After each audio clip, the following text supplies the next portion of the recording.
वो लोग बेनकाब होंगे जो घर के सपने को महंगा कर रहे हैं। तो मान लीजिए आपका बता रहे हैं हम टोटल खर्चा मान लीजिए कि गाड़ी आवता तुरंत कटाएगा तो कटवा लेना। अरे पैसा तो मान लीजिए कि 20,500 1,000 22,500 सब 22,500 में हो जाएगा। आज आप उन चेहरों को देखने वाले हैं जो प्रधानमंत्री के ख्वाब से खेल रहे हैं। मेरे मन में सपना है कि 2022 में जब भारत के 75 साल हो तब तक हमारे देश के कोई परिवार ऐसा न हो जिसके पास रहने के लिए अपना घर न हो। आज कैमरे पर आशियाने के मुजरिम अपना जुर्म खुद कबूल करने वाले हैं। तो बोल देते हैं कि 15 दिन के अंदर में कौन दिल्ली से आने वाले शायद आप ही होंगे, स्टिंग ऑपरेशन कर रहे होंगे तो करेंगे। कौन चीज का स्टिंग? आज योगी भी भ्रष्टाचार की बाढ़ में डूबे पीएम के संसदीय क्षेत्र को देख परेशान होने वाले हैं। ऐसा भैया ना 200 लगता है, ज्यादा नहीं लगता। 300 रुपया पूछे ना ड्राइवर से, मालिक ये ले लीजिए ड्राइवर। कई गाड़ी है? कई गाड़ी है? 2 गाड़ी और अपना ले लीजिएगा। हम लोग को पता चल गया ना कितना लगता है यहाँ पे। इस समय एक गाड़ी है। एक गाड़ी है, गाड़िया में पीछे है। ड्राइवर आएगा तो देगा। यही वाली है ना? के मत लेंगे उनसे, यही है ना? ध्यान इसके मत लीजिएगा पैसा, ठीक है?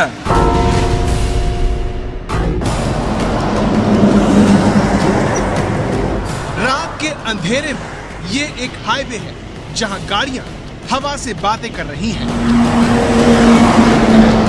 यही वो वक्त होता है जब सिस्टम का भ्रष्टाचार किसी गंदे नाले की तरह उफान पर होता है, जिसका पहला शिकार होते हैं ये ट्रक। एक 2376 है, आरकेटी 4 इन ट्रकों में रेत है, वो बालू है जिससे आपका घर बनता है। लेकिन भ्रष्टाचार ने आम आदमी के घर की बुनियाद की जरूरी चीज को बेतहाशा महंगा कर दिया है। आखिर प्रधानमंत्री के सबसे महत्वाकांक्षी प्रोजेक्ट को भ्रष्टाचार किस तरह से नुकसान पहुंचा रहा है, ये जानने के लिए एबीपी न्यूज की टीम बिहार के रोहतास जा रही है, जहां बड़े पैमाने पर रेत खनन होता है और जहां से बिहार ही नहीं उत्तर प्रदेश में भी रेत भेजी जाती है। एबीपी न्यूज संवाददाता रणवीर सबसे पहले बिहार के रोहतास पहुंचे हैं, जहां पड़ताल के बाद वो प्रधानमंत्री नरेंद्र मोदी के संसदीय क्षेत्र वाराणसी जाने वाले हैं। हमारा दावा है कि इस सफर में आप खुलेआम होने वाले भ्रष्टाचार को देखकर हक्का बक्का रह जाएंगे। बालू के इस खेल की पड़ताल करते हुए हम सबसे पहले चलेंगे उस जगह जहां से बालू निकाली जाती है, यानी नदी के घाट पर। और हमें पता चला है कि नदी के घाट पर सरकार ने बालू की जो रॉयल्टी तय की है, उस रॉयल्टी से कई गुना ज्यादा रेट पर खदान मालिक रॉयल्टी वसूलते हैं। और ये जो बढ़ी हुई रॉयल्टी का पैसा है, ये ट्रक वाले हमसे और आपसे वसूल कर इसकी भरपाई करते हैं।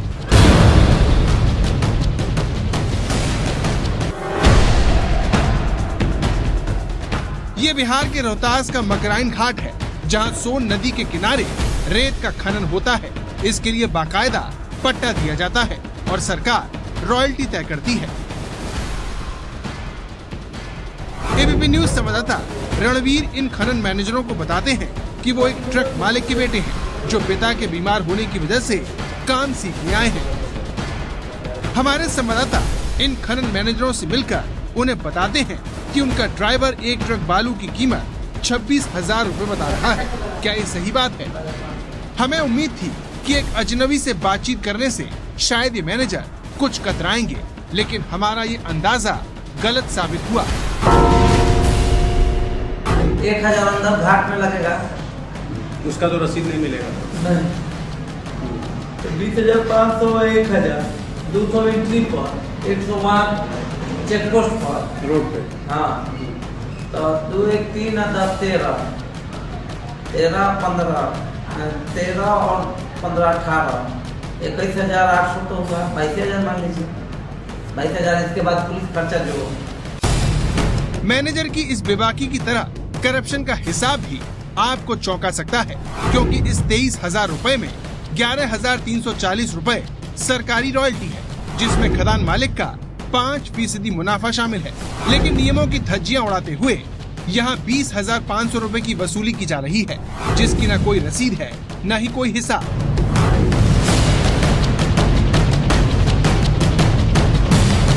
बिहार के रोहतास से जब रेत से भरा ट्रक उत्तर प्रदेश के लिए रवाना होता है तो उसे नेशनल हाईवे 2 से गुजरना होता है, जिनके इंतजार में पुलिस वाले हाईवे पर खड़े रहते हैं। हाँ, 5 गाड़ी मुन्ना के, एक बोर्ड है और 4 सादा है। हाँ, तो बोलिए रो करके मुन्ना बोलते हैं। कितना? 10? 10,000? पहले बार जा रहा है रोड में। नहीं, हम तो नहीं आते भैया। अब हमारे सामने सवाल ये था कि क्या बिहार का प्रशासन इस सब से अनजान है या फिर वो सब कुछ जानता है। इस सवाल का जवाब हमें कैमूर जिले में ट्रकों की जांच कर रहे डिस्ट्रिक्ट ट्रांसपोर्ट अफसर भारत भूषण ने दिया, जिन्होंने सिस्टम के इस घालमेल को पूरी तरह से बेपर्दा कर दिया। के पाठक से पूछिएगा। के पाठक माइनिंग सचिव, प्रधान सचिव है माइनिंग, सब कर्मी का। उनका क्या है? वही अपना कानून बगाड़ते हैं, FIR का प्रोसेस रोज उनका एक नया कानून है। कभी कहते हैं FIR करो, कभी कहते हैं नहीं करो, कभी कहते हैं पुराना नियम में सेक्शन 40 में है। इसलिए लोग अपना उधेड़ में फंसा हुआ है। बेचने वाला अपना ब्लैक बेच रहा है, माल को भी खिला रहा है। परिवहन को, खनन को फाइन नहीं करना है, खनन को केवल FIR करना है। FIR करो, कभी कहते हैं। बिहार के इस अफसर के इस दावे का ABP न्यूज से कोई संबंध नहीं है, लेकिन अब तक हमारे कैमरे में जो भी बातें कैद हुई हैं, उससे कई सवाल जरूर खड़े होते हैं। दरअसल भ्रष्टाचार की वजह से ट्रक मालिकों को भी छूट मिल जाती है और वो तय सीमा से ज्यादा रेत भरकर नियमों की धज्जियां उड़ाते हुए सड़कों पर दौड़ने लगते हैं। 14 टायर वाले ट्रक में 600 क्यूबिक फीट ही रेत होनी चाहिए, लेकिन भ्रष्टाचार की वजह से ट्रक मालिक इससे 2 गुना रेत भर लेते हैं, जो 1300 क्यूबिक फीट तक होता है, जिसे सरकारी भाषा में ओवरलोडिंग कहा जाता है। ऐसा ही ओवरलोडिंग ट्रक वाराणसी की सीमा में दौड़ रहा है, जिसे हैदराबाद गेट, नारिया तिराहा, BHU gate, Ravidas gate, PM office, Ravindrapuri होते हुए गुरुधाम चौराहे जाना है। हमें लगा कि प्रधानमंत्री नरेंद्र मोदी का संसदीय क्षेत्र होने की वजह से शायद यहाँ पर वर्दी का भ्रष्टाचार न हो, लेकिन जो भी तस्वीरें हमारे खुफिया कैमरे में कैद हुई, उसे देखकर किसी के भी होश उड़ सकते हैं। पहली तस्वीर BHU के पीछे स्थित हैदराबाद गेट की है, जिसके पास एक पुलिस वैन खड़ी हुई है। इसी के करीब पुलिस वाले अपने शिकार का इंतजार कर रहे हैं। घूस की रकम वर्दी को कितना विनम्र कर देती है, इसका अंदाजा आपको भ्रष्टाचार के इन खिलाड़ियों की बातों को सुनकर लग जाएगा। कितना देते बताइए? जितना देते वो तो जानते हैं। कौन? ड्राइवर जानते हैं। बता दीजिए ना क्या देते हैं। 200 लगता है। अरे हमनन के रहे तो कम से कम कुछ काम करता है कि वो दुआ चले बा। चलिए जो आप दे दीजिए, आप जो दे दीजिए। अब साथ में है तो क्या कहा? गाड़ियाँ हो रहा है एकदम, पैसा बांटते बांटते पागल हो जा रहे बताए। अरे गाड़ी तो है 2-3 ठो भी पीछे है। 3 ठो है? हाँ तो 100 रुपये दे सकते। हाँ 300। चलिए इसका ले लीजिए, उसका अपना ड्राइवर लोग दे देगा ना।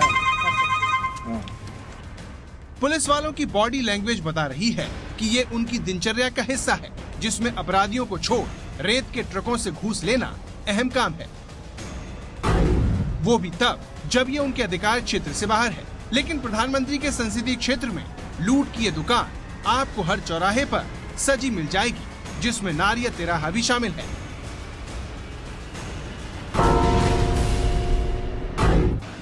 भैया कहीं नहीं लगता, बस 200 लगता है, वो भी ड्राइवर 100 देते हैं, कहते हैं अरे साहब ये नहीं है, खर्च हो गया ये 300-400 रुपया लिख देते हैं। 300 रुपया लिखा रहा। अच्छा, दुर्गा कुंड तक कितनी जगह अभी देना है? बस मालवी पे सेवा निकल गया, मालवी प्लेन। अरे प्रधानमंत्री कार्यालय पर भी लिखते हैं 200 रुपया, फिर वहाँ लिखते हैं भेलूपुर मोड़ पे जो है 100 रुपया देते हैं। आपसे सच्चाई बता रहा हूँ। तो वही ना जांचने के लिए हम लोग आएंगे कितना 100 रुपया देते हैं, 50 से रोने लगते हैं। कभी कदा कहते साहब भैया जाओ भाई, सब दिन देख के जा रहे हैं, चलो 1-2 दिन नहीं है जाओ। बहुत सब। अब तक 3 जगह वाराणसी में पुलिस वाले घूस ले चुके थे। सिर्फ एक और चौराहा पार करने के बाद पीएम ऑफिस आने वाला था। वाराणसी में ऐसा तब हो रहा है जब योगी आदित्यनाथ के आने के बाद उत्तर प्रदेश में ओवरलोडिंग ट्रकों की एंट्री बैन हो चुकी है। 3 साल पहले रेत के एक ट्रक की कीमत 30,000 रुपए थी, जो मार्च 2017 तक आते आते 45,000 के आसपास पहुंच गई। योगी आदित्यनाथ ने आते ही यूपी में ओवरलोडिंग ट्रक बंद कर दिए, जिससे रेत के एक ट्रक की कीमत 80 से 90,000 तक पहुंच गई। रेत की कीमत में एनजीटी के एक आदेश ने और आग लगा दी, जिसके तहत बिहार में रेत का खनन बंद हो गया। इस तरह एक ट्रक रेत की कीमत 1 लाख रुपए के आसपास पहुंच गई, जो दोबारा खनन शुरू होने के बाद आज 70,000 रुपए के आसपास है। जाहिर है योगी आदित्यनाथ ने अच्छी नियत से ओवरलोडिंग बंद की थी, लेकिन उनके इस फैसले ने पुलिस वालों की लॉटरी लगा दी। हालात ये है कि जिन हाईटेक फैंटम पुलिस दस्ते पर अपराधियों को पकड़ने की जिम्मेदारी है, वो भी रेत की कमाई से अपना घर भरने में लगे हुए हैं। इस समय 50 दे रहे हैं सर। 50 दे रहे हैं? तो आप लोग का प्रधानमंत्री कार्यालय पर है कि नहीं? हम लोग फैंटम है। जानते पहले आज से 5 महीने पहले जो तक थी तो फैंटम सिर्फ 2 ही चलती, मतलब जैसे एक चलती थी। फिर बाद में धीरे धीरे करके जो है बढ़ती चली गई, मतलब योजना में तो 2 हो गई। अब तो कितना देते हैं? 50? ये सब जानते हैं। आपको देंगे 50 रुपया, लिख रहे हैं 200 रुपया। 50 दे रहे। उत्तर प्रदेश सरकार भले ही अपराध कम होने का दावा करे, लेकिन उसकी पुलिस क्या कर रही है ये आपने देख लिया। लेकिन हमारी मंजिल प्रधानमंत्री ऑफिस थी, जहां नरेंद्र मोदी का संसदीय कार्यालय है। हम ये जानना चाहते थे कि क्या वहां ये तस्वीर बदलेगी। हमें अपनी पड़ताल में क्या मिला, आइए आपको दिखाते हैं। नहीं, यहाँ 100 रुपये लगते हैं। यहाँ 100 रुपया? तो ड्राइवर को बुलाए हैं, वो तो कर रहा है 200 रुपया यहाँ आप लोग ले रहे हैं। सर जो है बताइए, हम लोग यहाँ के लोकल हैं। नहीं, हम बता रहे हैं। हाँ, ओवरलोडिंग है 100 रुपया। हाँ, हालात नीचे है 50 रुपये निकल जाता है, तो ये बताओ नहीं। अरे 200 रुपया लिख रहा है। ये भी होता है कि कभी कोई कह देते हैं कि नहीं आज जो है 200 रुपया जो है लिख रहा है। जो है कितना दे बताइए? नहीं आप बताइए ना। तो वाराणसी के सांसद और देश के प्रधानमंत्री के संसदीय कार्यालय के बाहर भ्रष्टाचार का खेल बड़ी बेशर्मी से खेला जा रहा है।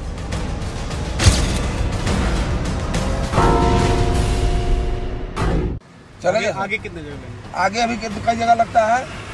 ये हमारा गाड़ी है, देखिए आपको मिलते जाएंगे खुदे लोग, खुदे गाड़ी के आगे आगे मिलते। वाराणसी में पुलिस वाले सुरक्षा के लिए नहीं, घूस के लिए गश्त करते हैं। रेत के ऐसे ट्रक इनका शिकार होते हैं, जिन पर नजर रखना ही मानो इनका काम हो। ये वाराणसी का रविंद्रपुरी इलाका है, जहां हमारी टीम को आगे बढ़ते हुए गश्त करने वाली एक और फैंटम टीम मिली, जो हमें यहाँ अपने हिस्से को लेने के लिए तैनात दिखी। फैंटम है ना ये? हाँ। तो फैंटम का 200 रुपया लिखवा ये फैंटम वहाँ भी लिए हैं लोग, जो है क्या नाम है, वहाँ पे आगे भी लिए हैं। तो वो 200 रुपया लिए हैं। यहाँ बीएचयू का 300 रुपया, बीएचयू का 300 रुपया, प्रधानमंत्री कार्यालय पर लिए हैं 200 रुपया। हम झूठ क्यों? माने कितना जगह पैसा ले रहा है भैया आप लोग? लगता है दुनिया देती, आप अधिक क्यों लेंगे भाई? आप 100 रुपया? हाँ 100 तो वाराणसी की जिन 7 सड़कों से हम गुजरे, हमें वहाँ पर ओवरलोडिंग ट्रक के नाम पर पुलिस वालों को घूस देनी पड़ी। ऐसा तब है जब ये पुलिस वालों के अधिकार क्षेत्र से बाहर है। जाहिर है ये तस्वीर प्रधानमंत्री से ज्यादा राज्य के मुख्यमंत्री की नींद उड़ा सकती है, जिनकी पुलिस भ्रष्टाचार के इस खेल को पूरे दम से खेल रही है। क्योंकि अगर ये हालात नहीं बदलते हैं तो फिर प्रधानमंत्री के उस सपने का क्या होगा जिसके जरिए वो हर भारतीय को छत देना चाहते हैं। इसीलिए आज हम आपसे आम आदमी को घर के सपने से दूर करने वालों की घंटी बजाने की अपील कर रहे हैं।